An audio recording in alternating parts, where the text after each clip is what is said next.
నమస్తే. ఇన్నాళ్ళు నన్ను సపోర్ట్ చేస్తూ, ఎంకరేజ్ చేస్తూ మీ ప్రేమని నాకు అందిస్తున్న ప్రతి ఒక్కరికి కృతజ్ఞతలు. అలాగే ఈ వీడియో కూడా ఖచ్చితంగా మీకు ఉపయోగపడుతుంది. లైక్, షేర్ అండ్ సబ్స్క్రైబ్ చేసి మీ సపోర్ట్‌ని నాకు అందించండి. అలాగే ఈ వీడియో పట్ల మీకున్న అభిప్రాయాన్ని కామెంట్ సెక్షన్‌లో కామెంట్ చేసి తెలియజేయండి. ఇప్పుడు వీడియోని చూద్దాం.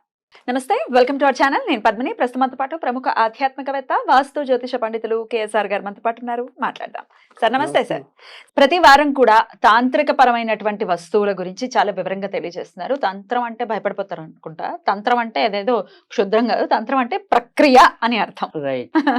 ప్రక్రియకి సంబంధించి ఆ ప్రక్రియలో ఉపయోగించేటటువంటి వస్తువులు. అంతేనండి? కరెక్ట్ గానే చెప్పానా?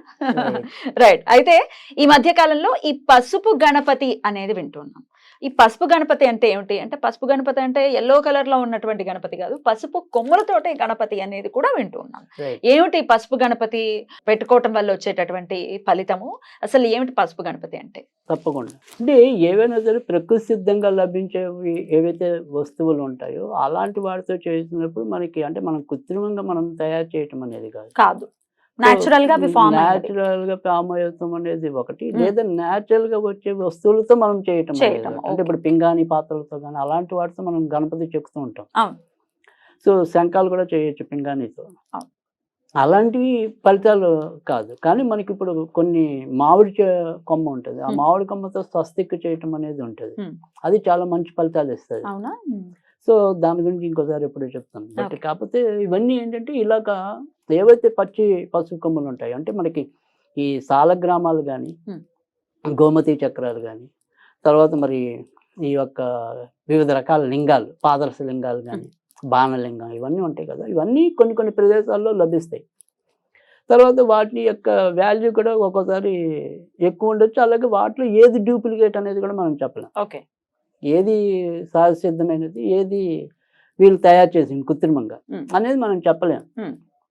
కానీ ఇలాంటివి కొన్ని ఉన్నాయనుకోండి, తాంత్రిక వస్తువులు. ఇప్పుడు పసుపు ఏదైతే మనం చెప్పబోయే, మీరు అడిగేది ఏదైతే ఉందో, ఈ పసుపు కొమ్ముల గణపతి అనేది దాన్ని మోసం చేయడానికి లేదు, మనమే కావాలన్నా కూడా చేసుకోవచ్చు. ఓకే. కానీ దీన్ని కూడా అమ్మే వాళ్ళు ఉన్నారు ఇప్పుడు మామూలుగా అయితే మీకు మార్కెట్. కానీ ఇది ఇక్కడ మనం మోసపోం. పసుపు కొమ్మ ఎలా ఉంటుంది అనేది మనకి తెలుసు కదా. సో దాన్ని మోసపో అవకాశం లేదు. కానీ ఇది మనకి చాలా తేలిగ్గా మనం కూడా చేసుకోవచ్చు. దీనివల్ల ఏంటి ఉపయోగం అంటే, ఇక్కడ ఈ ఆరిద్ర గణపతి అంటారు దీన్ని. మనం మామూలుగా మన పూజలన్నింటిలో కూడా ముందు అసలు ఈ పసుపు గణపతి లేకుండా పూజలు చేయం కదా. సో పసుపు గణపతితోనే మన పూజలన్నీ హిందూ మతంలో ఉంటాయి. అలాంటిది సాక్షాత్ ఒక పసుపు కొమ్ముతోనే మనం గణపతి చేసుకుని శాశ్వతంగా మన ఇంట్లో పెట్టుకున్నప్పుడు దానివల్ల వచ్చే ఫలితం ఏంటి అంటే కనుక, ఎవరైతే వారి జీవితంలో ఎదుర్కోకుండా ప్రతి దాంట్లో ఆటంకాలు, ఒక పని వెళ్దాము అనుకుంటే అదే టైంకి ఎవడో పోతాడు, మనం ఆ పని వదిలిపెట్టి అటు పరిగెత్తాలి. సో లేదు మనం చక్కగా ఇవ్వలేదో ఒక అసైన్మెంట్ పూర్తి చేద్దాం అనుకుంటాం, అప్పుడే మన పిల్ల విడవకుండా ఏడుస్తుంది. అలా మనకి ఏ పని చేయాలన్నా కూడా తరచు ఆలస్యాలు, ఆటంకాలు ఎదురవుతూ ఉంటాయి. ఇలా జీవితంలో ఎప్పుడు కూడా ఎవరైతే ఈ విఘ్నాలతో, ఆటంకాలతో, ఆలస్యాలతో బాధపడుతున్నారో అలాంటి వాళ్ళకి అమిత ఫలదాయిని. అంటే వీళ్ళతో పాటు విడిగా కూడా సంపదలు కావాలన్నా కూడా ఉపయోగపడుతుంది, అది వేరే విషయం. ప్రత్యేకించి ఆటంకాలు, ప్రత్యేకంగా ఆలస్యాలు, విఘ్నాలు ఇలా తరచు ఎవరైతే బాధపడుతున్నారో, చెయ్యాలని ఉన్నా ఎప్పుడు కూడా, అంటే నాకు ఒక పుణ్యక్షేత్రం తిరగాలని ఉంది, ఎప్పుడు ఏదో ఒక విఘ్నమే. అవును, కానగాపురం వెళ్దాం అనుకుంటున్నామండి, చెప్పిన వాళ్ళు ఎంతో మంది అలా ఉంటారు, మనకి తెలుసు. ఇలాంటివి ఎన్నో ఉంటూ ఉంటాయి. సో అలాంటి వాళ్ళకి ఖచ్చితంగా 100% ఉపయోగపడుతుంది. మళ్ళీ ధనానికి కూడా పసుపు గణపతి చాలా ఉపయోగపడుతుంది. అయితే దీన్ని చేసుకోవటం ఎలాగా, పూజ చేయటం ఎలాగా అనేది చూసినట్టయితే కనుక 2 పద్ధతులు. అంటే ఇప్పుడు మనకి మామూలుగా దైవిక వస్తువులు అనేవి చాలా సంస్థలు ఉంటాయి, వాటిలో దొరుకుతుంది, అదొక పద్ధతి. అలా కాకుండా మనం కూడా వినాయకుడిని చేయటం అనేది చాలా ఈజీ, ఆయన చాలా తేలిగ్గా చేసేది. మనం పసుపు కొమ్ముల్లో మీకు పచ్చి పసుపు కొమ్ములని అమ్ముతారు, ఆయుర్వేద షాపుల్లో దొరకచ్చు, కొన్ని పెద్ద కిరాణా షాపుల్లో కూడా దొరుకుతాయి, పెద్ద వాటిలో దొరకదు. మొత్తానికి అయితే దొరుకుతాయి పచ్చి పసుపు కొమ్ములు అయితే. మనకి హైదరాబాద్ ఇలాంటి చోట చెప్పలేను, కానీ విశాఖపట్నం ఇలాంటి వాటిలో అయితే బాగానే దొరుకుతాయి. కానీ పచ్చి పసుపు కొమ్ములతో మనం చెక్కటం అనేది చాలా ఈజీ. అంటే మనం కూడా ఇంట్లోనే చక్కగా ఏదైనా కొత్త బ్లేడ్తో, అంటే వాడేసిన బ్లేడ్తో వద్దు, సో కొత్త బ్లేడ్తో నీట్గా మనం వినాయకుడిలా చేసుకోవచ్చు. కొద్దిగా చేతనైన వాళ్ళు.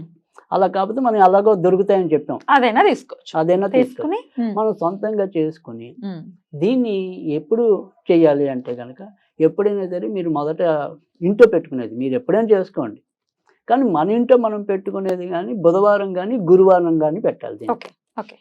సో ఎలా పెట్టాలి అంటే కనుక, దీన్ని పెట్టేప్పుడు ఏంటంటే కొద్దిగా బియ్యం వేయాలి. అంటే మనం ఏదైనా సరే ఒక చిన్న వస్త్రం పరిచి ఆ వస్త్రం మీద బియ్యం వేయాలి. ఈ బియ్యం వేసి ఈ గణపతి రూపం పెట్టాలి. ఆ పశువు గణపతి ఏదైతే రూపం ఉందో ఆ పశువు కొమ్ముతో చేసింది పెట్టుకున్నాక, దీనికి ఏంటంటే తేలికైన మంత్రం ఉంటుంది. దీనికి కూడా గ్లోంకార బీజమే ఉంది.